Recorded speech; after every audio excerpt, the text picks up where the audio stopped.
नमस्कार मित्रांनो, रांजणगाव खुरी हे आमचं गाव. या गावाचा जर विचार केला तर या गावाचा भरपूर काही विकास झालेला आहे असं आपण या ठिकाणी म्हणू शकतो. परंतु आणि या गावाचा इतिहासही बघितला तर या गावात नुकतीच शाह सिकंदर बाबा यात्रा सुद्धा संपन्न झालेली आहे.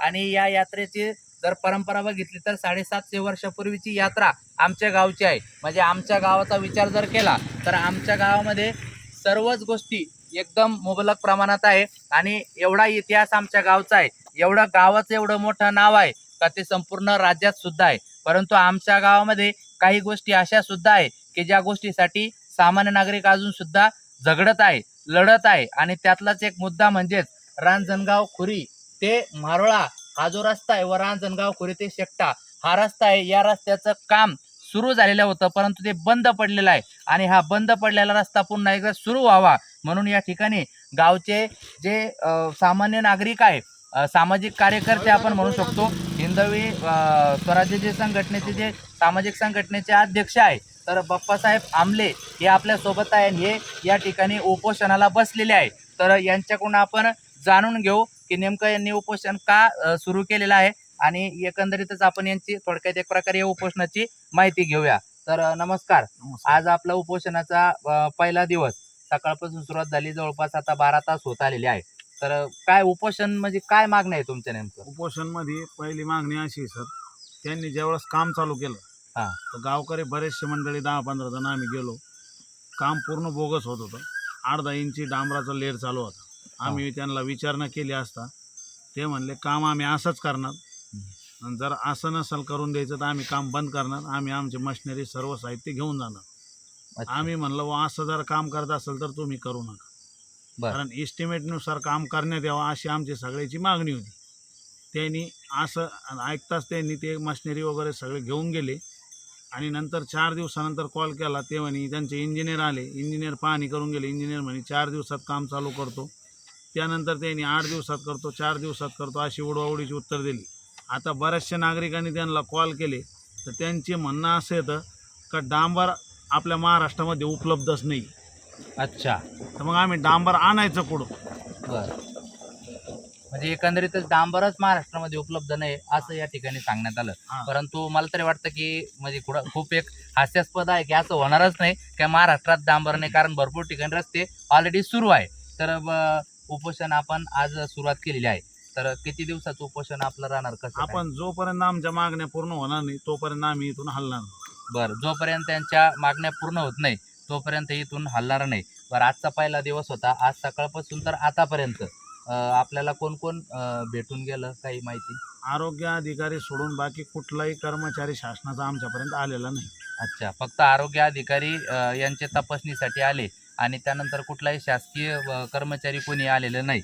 बरं, नेते मंडळी, पुढारी, राजकीय क्षेत्रातून कोणी वगैरे भेटी गाठी? गावकरी मंडळी आले, बाहेरून मित्रमंडळी आले, बरं, पत्रकार बांधव, मीडियावाले सर्व येऊन गेले. बरं, बाकीचे पत्रकार बांधव, मीडियावाले सर्व येऊन गेलेले. शेतकरी जवळपास आतापर्यंत 100 शेतकरी येऊन गेले.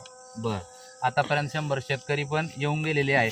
बरं, यांची भूमिका अशी आहे की जोपर्यंत यांच्या मागण्या मान्य होत नाही तोपर्यंत हे जे उपोषण आहे तर हे सुरूच ठेवणार आहे.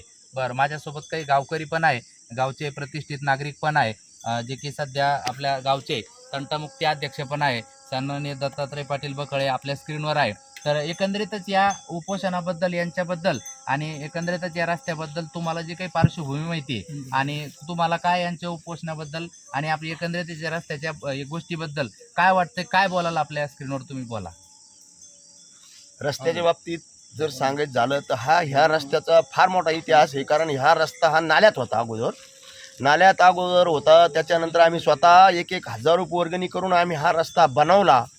रस्ता बनवल्यानंतर परत आमचा रस्ता आम्ही जिल्हा परिषदमधनं केला. तो 2-4 वर्ष चालला आणि आता रस्त्याचं एवढं सुंदर काम होत असताना मध्येच बंद पडलेला आहे. आणि 2 महिन्यापासून जवळपास तो लगेच बंद पडला.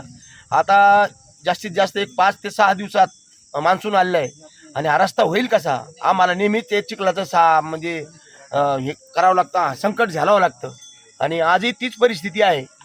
आज जे उपोषण करते बाप्पासाहेब आमले यांना माझा या रस्त्यासाठी जे करतात त्यासाठी माझा संपूर्ण पाठिंबा आहे यासाठी.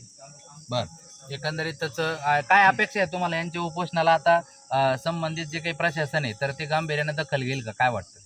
घ्यावीच लागणार, असं नाही ना, कारण हा शांततेचा मार्ग आहे. हा उपोषण करणं हे सर्वांना डॉक्टर बाबासाहेब आंबेडकरांनी अधिकार दिलेला आहे. ते उपोषण करतात, उपोषणाची दखल ही शासनाला घ्यावीच लागेल. घ्यावीच लागेल. बरं, तर या ठिकाणी माझ्यासोबत एक पत्रकार बांधव पण आहे, सामाजिक कार्यकर्ते पण आहे, विकास भाऊ ढगे. तर काय या परिस्थितीवरती काय बोलाल थोडक्यात? सुरुवातीला या रस्त्याचं निकृष्ट दर्जाचं काम होत होतं आणि त्यामुळं त्या रस्त्याला आम्ही सुरुवातीला विरोध केला. त्यानंतर दुसऱ्या दिवशी पंचनाम्यासाठी जे काही शासकीय नेमलेले कर्मचारी होते ते आले, त्यांनी पाहणी केली. त्यांनी देखील मान्य केलं की रस्त्याचं काम निकृष्ट दर्जाचं खरंच होतंय बुवा. काम चांगलं होत नव्हतं, कारण पुढं पंखे भरलेले नव्हते, लेअर बी व्यवस्थित नव्हता आणि त्यांनी मान्य केल्यानंतर काम बंद पडलं. पण नंतर ज्यावेळेस परत आम्ही वारंवार फॉलोअप घेतला कामाचा, तर ते म्हणे काम आम्ही परत सुरू करू, परंतु पावसाळ्याच्या अगोदर काम करू असं त्यांनी बऱ्याचदा आश्वासन दिलं. त्यामध्ये गावातील नेते मंडळी असन, तालुक्याचे नेते मंडळी असन, यांनी सगळ्यांनी शब्द दिले वारंवार की पावसाळ्याच्या अगोदर तुमचा रस्ता होऊन जाईल. पण तसं कुठलंही चिन्ह आता सध्या तरी अद्याप दिसत नाही. वारंवार त्यांचा फॉलोअप घेतला तर काय उडाउडीचे उत्तर देऊ लागले. त्यानंतर कॉन्ट्रॅक्टरला आम्ही स्वतः बोललो. कॉन्ट्रॅक्टरला बोलल्यानंतर ते म्हणतात की डांबरच नाही, तुम्ही आम्हाला डांबर उपलब्ध करून द्या. म्हणजे आपण शेतकरी, आपण त्यांना डांबर उपलब्ध करून द्यायचं का, हे तुम्ही सांगावं, हे कितपत योग्य वाटतं? आणि अशा कॉन्ट्रॅक्टरला जर तालुक्याचे नेते मंडळी जर दुर्लक्ष करत असतील त्यांच्याकडं, तर हे खूप मोठी गोष्ट आहे. याच्याकडं सर्वसामान्य नागरिकांनी बघितलं पाहिजे की हे याच्यामध्ये काहीतरी कुठंतरी दाल में कुछ तो काला आहे. हे असं या ठिकाणी आपल्याला म्हणायला काहीच हरकत नाही. कारण जर तुम्ही कॉन्ट्रॅक्टरला जर तुम्ही हाताशी धरत असाल आणि हे जर असे चुकीचे जर तुम्ही काम करत असाल तर याला आमचा सपशेल विरोध आहे. काम हे चांगल्या क्वालिटीचं व्हायला पाहिजे. रस्त्यावर बघा तुम्ही कुठेही फलक लावलेला नाही. रस्ता चालू करताना रस्त्याचा फलक लावायला पाहिजे, कितीचं बजेट आहे, रस्ता कुठल्या निधीमधून होतोय, हे सगळं स्पष्ट दिवायला पाहिजे. कोणी म्हणतं मुख्यमंत्री सहायतामधून आहे, कोणी म्हणतं PWD मधून आहे. कागदोपत्री काहीच आणखी आतापर्यंत कोणालाच दिलेलं नाही आणि तशी माहिती कोणाकडेच नाही. हे आता सध्या ही रोडची अशी परिस्थिती आहे, जवळपास 3-3.5 कोटीचा रस्ता सांगतात, पण ॲक्च्युअल कागदपत्र किती आहे हे पण माहिती नाही. आणि त्याचबरोबर रस्त्याचे अगोदर म्हणत होते 3 किलोमीटर आहे, 4 किलोमीटर आहे, नंतर मग म्हणे पूर्ण रस्ता करू, त्यानंतर म्हणे सुरुवातीपासून गावापासून 1-2 किलोमीटर सिमेंट करू, पण ते पण झालेलं नाही. आम्ही वारंवार त्याची पण मागणी केली.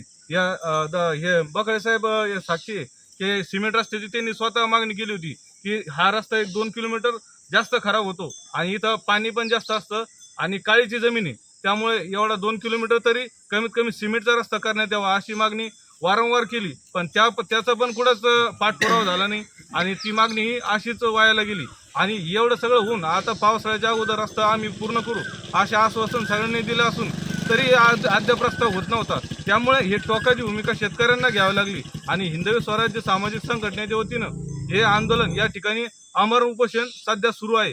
त्याचबरोबर शकटा ते रांजणगाव या रस्त्याची देखील परिस्थिती सेम आहे.